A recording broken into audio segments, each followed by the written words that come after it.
ഞാൻ ആസിഫ് ഹുസൈൻ. ആധുനികതയാണ് എൻ്റെ മതം.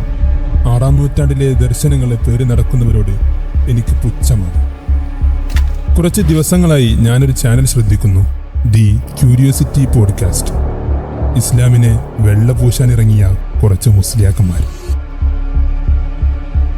ഇന്ന് ഞാൻ അവരെ തേടിയിറങ്ങി. എൻ്റെ കയ്യിൽ ഇസ്ലാമിനെ തകർക്കാൻ കഴിയുന്ന ചില ചോദ്യങ്ങളുണ്ട്. The toughest atheist questions ever.